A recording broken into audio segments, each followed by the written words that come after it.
اب بھائیو آخر میں میرے ایمان کا تقاضا یہ ہے کہ میں مکمل حدیث غدیر خم بیان کر دوں، یعنی میں اتنا اس کا ذکر کر رہا ہوں غدیر خم تو اس کے جتنے بھی طریق ہیں میں نے ریسرچ پیپر 5B میں لکھے ہیں، میں اس کو بیان کر دوں، لیکن ڈیٹیل میں جانے سے پہلے ایک دفعہ دروشی پڑھ لیجیے۔ اللہم صلی علی محمد وعلی آل محمد کما صلیت علی ابراہیم وعلی آل ابراہیم انک حمید مجید، اللہم بارک علی محمد وعلی آل محمد کما بارکت علی ابراہیم وعلی آل ابراہیم انک حمید مجید۔ عثمان بھائی یہ والا ایسی بھی چلا دیں، کریٹیکل ریکارڈنگ ہو چکی ہے، یہ ریکارڈنگ میں آواز آ جاتی ہے اس بڑے ایسی کہ آپ چلا دیجیے انشاءاللہ۔ بلکہ سب سے زیادہ پسینہ تو مجھے آ رہا ہوتا ہے نا، کیونکہ میں بول رہا ہوتا ہوں، بولنے والے بندے کو زیادہ آتا ہے۔ بھائیو صحیح مسلم میں حدیث ہے انٹرنیشنل نمبر کے مطابق 553 آپ صلی اللہ علیہ وآلہ وسلم نے ارشاد فرمایا کہ جو شخص وضو کرنے کے بعد ایک دفعہ پڑھ لے اشہد ان لا الہ الا اللہ وحدہ لا شریک لہ واشہد ان محمدا عبدہ ورسولہ، تو اللہ تعالیٰ جنت کے 8 دروازے اس کے لیے کھول دے گا۔ الحمدللہ، تو جنت کے 8 دروازوں کی نسبت سے میں نے ریسرچ پیپر نمبر یہ 5B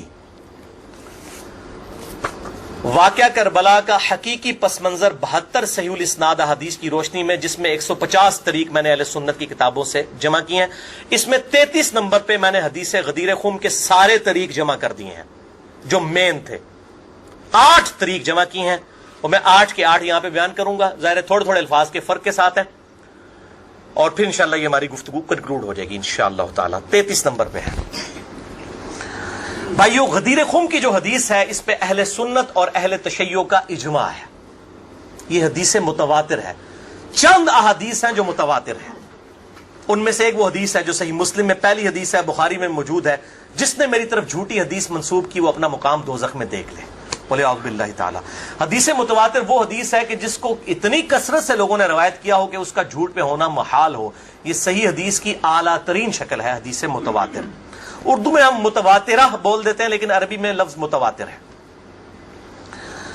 اور دور حاضر میں بہت بڑا کام کیا ہے شیخ ناصر الدین البانی رحمہ اللہ، المتوفى 1999 عیسوی، جو محدث اعظم سعودیہ بھی رہے ہیں، بعد میں سعودیہ والوں نے ان کو خیر نکال دیا، البانیہ کے رہنے والے تھے۔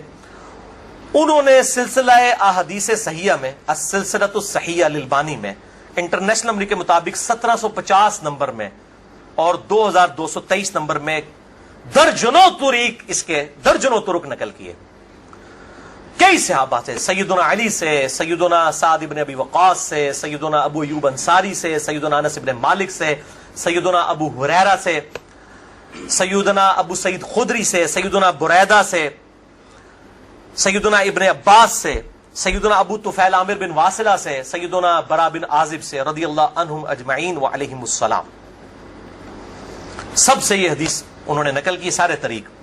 اور شیخ زبیر لیزئی رحمہ اللہ نے مشکات المصابیح کی تحکیم کے دوران انٹرنیشنل نمبر کے مطابق 6091 نمبر حدیث کے فٹ نوٹ پہ لکھا کہ یہ حدیث متواتر ہے، غدیر خم کی حدیث۔ اب میرے بھائیوں دل تھام کے، آج میں نے کئی ایسی باتیں کرنی جو میں نے ابھی تک کبھی بھی نہیں کی، کسی ویڈیو میں بھی نہیں کی، اور ایون اپنی نجی محفلوں میں بھی نہیں۔ کچھ باتیں ایسی بھی ہیں کیونکہ ظاہر ہے کہ اب محرم کا مہینہ، تو میں اس کو کھول کے پھر ذرا چیزوں کو بیان کر دوں۔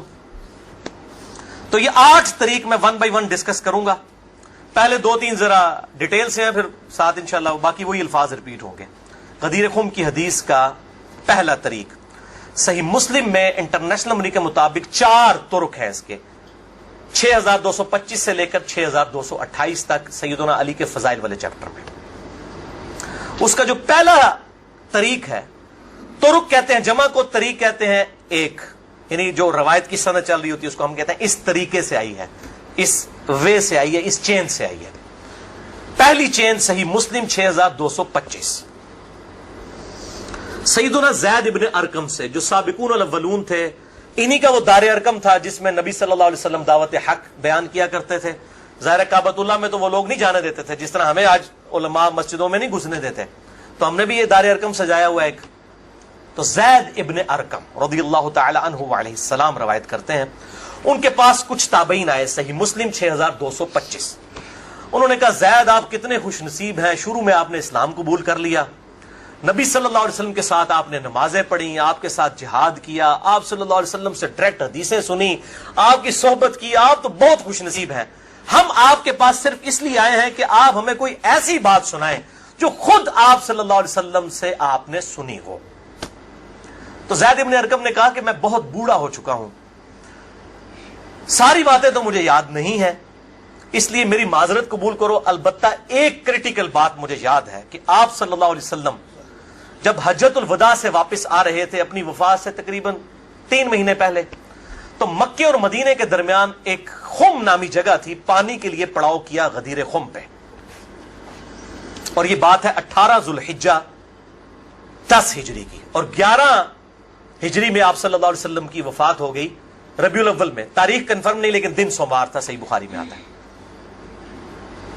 آپ صلی اللہ علیہ وسلم نے خم نامی گاؤں میں اونٹ کے پالان کا آپ کے لیے ممبر بنایا گیا، آپ صلی اللہ علیہ وسلم نے اس پہ چڑھ کر خطبہ دیا، اور الفاظ ہی بڑے کنکلوڈنگ ہیں، ہم نے اپنے منہج پہ بھی لکھا ہوا ہے، اے لوگوں آگاہ ہو جاؤ، میں بھی ایک انسان ہوں، قریب ہے کہ اللہ کا قاصد یعنی موت کا فرشتہ میرے پاس آئے اور میں اس کی دعوت قبول کر لوں۔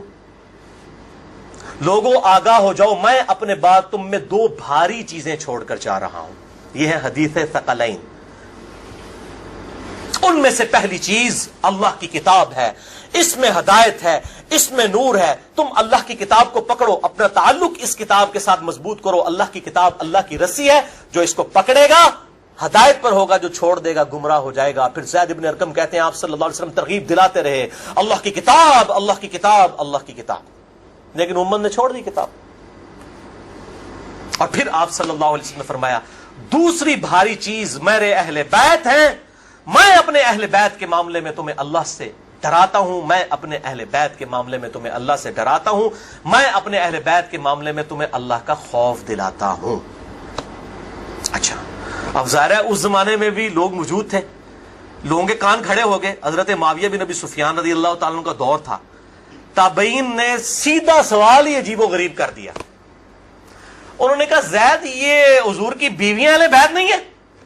دیکھو، بجائے پوچھنے کے سینئر صحابی سے پوچھتے کہ اہل بیت کون ہے، ان کو فوراً پتا چل گیا کام کی طرح ہو ہی جا رہا ہے، یہ حضور کی بیویاں اہل بیت نہیں ہیں۔ زید بن ارقم نے کہا کہ بیویاں اہل بیت ہیں، لیکن یہاں پر وہ مراد نہیں ہے، یہاں پر تو نبی صلی اللہ علیہ وسلم کے خاندان کے لوگ مراد ہیں، آل علی، آل عقیل، آل عباس، آل جعفر، وہ لوگ مراد ہیں اہل بیت، حضور کی بیویاں یہاں مراد نہیں ہیں، جن پر قیامت تک کے لیے صدقہ حرام ہے، یہ زید بن ارقم نے کہا۔ ایتے تھوڑا کوڑا سیجے طریق، اگلا بڑا سخت جے، میں ڈر رہا ہوں یہ بیان کرتے ہوئے، لیکن اس میں نے پمفلٹ میں لکھ دیا ہوا ہے، لیکن وہ لوگ پڑھ کے گزر گئے ہوں گے، لیکن میں اب آپ کو توجہ دلاؤں گا۔ صحیح مسلم 6228 نمبر طریق، اس میں پتہ کیا الفاظ ہیں؟ اس حدیث کے اینڈ پہ تابعین پوچھتے ہیں کہ کیا نبی کی بیویاں اہل بیت نہیں ہیں؟ تو زید ابن ارقم کہتے ہیں اللہ کی قسم نہیں، اللہ کی قسم نہیں، عورت تو کتنا عرصہ کسی مرد کے ساتھ گزارتی ہے، بعد میں اس کا مرد اسے طلاق دے دیتا ہے، وہ اپنے میکے واپس آ جاتی ہے، تو عورت کیسے اہل بیت ہو سکتی ہے؟ ایسا ہی مسلم پڑھ رہے جے بھائی، اصول کافی نہیں پڑھ رہا مولویوں، صحیح مسلم 6228، وہ کہتے ہیں بیوی کو طلاق ہوئی اپنے گھر چلی گئی، وہ کہاں سے اہل بیت ہو گئی؟ یہاں تو نبی صلی اللہ علیہ وسلم کے خاندان والے مراد ہیں، جن پر قیامت تک کے لیے صدقہ حرام ہے۔ زید ابن ارقم کو ریال نہیں ملتے تھے، نہ سعودیہ سے نہ ایران سے، وہ تو صحابی تھے نا رضی اللہ تعالیٰ عنہ، حق بیان کیا انہوں نے۔ اچھا یہ نہ سمجھیں یہ کہہ دیں کہ زید ابن ارقم کا اجتہاد ہے، اے بھائی اجتہاد نہیں ہے، سن لو، ایک معنوں میں اہل بیت بیویاں ہیں سورۃ الاحزاب آیت نمبر 33 کے تحت، لیکن یہ جس اہل بیت کے بارے میں اللہ سے ڈراتا ہوں ان کے ساتھ اس نے سلوک کرنا، یہ وہی لوگ تو ذبح ہوئے ہیں، آل عقیل ذبح ہوئے، آل جعفر ذبح ہوئے، آل عباس جعفر ہوئے، آل علی ذبح ہوئے، انہی کی اولادیں ذبح ہوئی ہیں نا. یہ 72 جو ہم شہدائے کربلا کہتے ہیں انہی کے بارے میں ڈرایا تھا، جن کے بارے میں غیبی خبر دی گئی تھی کہ ان کے ساتھ امت برا سلوک کرے گی. اچھا، یہ زید ابن ارقم کا اجتہاد نہیں ہے میرے بھائیوں. اس کی سپورٹ میں صحیح مسلم سے 2 مرفوع حدیثیں اپنے محبوب صلی اللہ علیہ وسلم کی حدیثیں بیان کرتا ہوں. سنیں پہلی حدیث انٹرنیشنل نمبر کے مطابق صحیح مسلم میں 6261 نمبر. اما عائشہ رضی اللہ تعالی عنہا وعلیہ السلام خود روایت کر رہی ہیں کہ ایک دن نبی صلی اللہ علیہ وسلم اس حال میں برآمد ہوئے کہ آپ صلی اللہ علیہ وسلم نے ایک کالے رنگ کی چادر اوڑھی ہوئی تھی جس پہ نقش و نگار بنے ہوئے تھے جیسا کہ اونٹ کے کجاووں کے ہوتے ہیں. کالے رنگ کی منقش چادر اوڑھی ہوئی تھی. اتنے میں سیدنا حسن آئے، آپ صلی اللہ علیہ وسلم نے ان کو اپنی چادر کے نیچے لے لیا. پھر سیدنا حسین آئے، ان کو اپنی چادر کے نیچے لے لیا. پھر سیدہ فاطمہ آئی، ان کو اپنی چادر کے نیچے لے لیا. پھر سیدنا علی آئے، ان کو بھی اپنی چادر کے نیچے. ان چاروں کو لیا اور 5ویں خود، جس سے 5 تن پاک کا ہم کانسیپٹ لیتے ہیں، 5 اس چادر کے نیچے لیا. سیدہ عائشہ کو نہیں لیا. پوائنٹ ٹو بی نوٹڈ، وہ راوی ہیں، وہ دیکھ نہیں ہے منظر. اور اما عائشہ دیکھ لیں کتنی منصف مزاج تھی، انہوں نے یہ روایت بیان کر دی. ورنہ کسی درجے میں اپنے بارے میں بھی سوچ سکتی تھی کہ مجھے نہیں لیا گیا. لوگ کل کو سوال کریں گے کہ آپ کو کیوں نہیں لیا گیا، آپ اہل بیت نہیں تھیں، یقیناً تھی. لیکن یہ والا معاملہ جو ہے وہ ایکسٹرا آرڈنری ہے، اسپیشل پروٹوکول ہے. چادر کے نیچے لیا. پھر آپ صلی اللہ علیہ وسلم نے سورۃ الاحزاب کی آیت نمبر 33 پڑھی. انما یرید اللہ لیذھب عنکم الرجس اہل البیت ویطہرکم تطہیرا. اے نبی کے گھر والو، اللہ تو صرف یہی چاہتا ہے کہ ہر طرح کی ناپاکی تم سے دور کر دے اور تمہیں خوب صاف ستھرا کر دے. راویہ اما عائشہ ہیں، خود چادر کے نیچے نہیں ہیں. علی، حسن، حسین اور سیدنا علی ہیں، سیدہ فاطمہ ہیں، اور نبی صلی اللہ علیہ وسلم 5ویں خود. تو زید ابن ارقم نے کوئی غلط بات نہیں کی ہے، ان کو یہ حدیثیں پتہ تھیں. اور دوسری حدیث صحیح مسلم سے ہی انٹرنیشنل نمبر کے مطابق 6220 نمبر. یہ بڑی لمبی حدیث ہے، میرا ٹاپک کسی دوسری طرف چلا جائے گا اور کچھ بن جانا ہے. چونکہ میں اس کو لکھ چکا ہوں ان 150 روایتوں والے 72 والے احادیث والے، لہذا میں اس کا ایک پورشن بیان کرنے لگا ہوں. باقی جسے شوق ہو تو وہ پڑھ لے، اس کے اندر میں نے لکھا ہے اس کا پورا طریقہ، ورنہ معاملہ کہیں سے اور ہی نکل جانا ہے. پھر سب و شتم والا ایشو ڈسکس ہو جانا ہے. حضرت معاویہ کے دور میں جو سیدنا علی کے پر لعنت ہوتی تھی، وہ والا ٹاپک اس میں ڈسکس ہو جانا ہے. اس لیے میں اس حدیث کا آخری جز بیان کر رہا ہوں کہ سیدنا سعد ابن ابی وقاص رضی اللہ تعالیٰ عنہ کہتے ہیں کہ جب آیت مباہلہ نازل ہوئی نجران کے عیسائیوں کے ساتھ، نبی صلی اللہ علیہ وسلم کی 1-to-1 ڈبیٹ ہوئی. اینڈ پہ ہوا کہ ٹھیک ہے مباہلہ کرتے ہیں، کون حق ہے کون باطل ہے. سورہ ال عمران آیت نمبر 61 نازل ہوئی.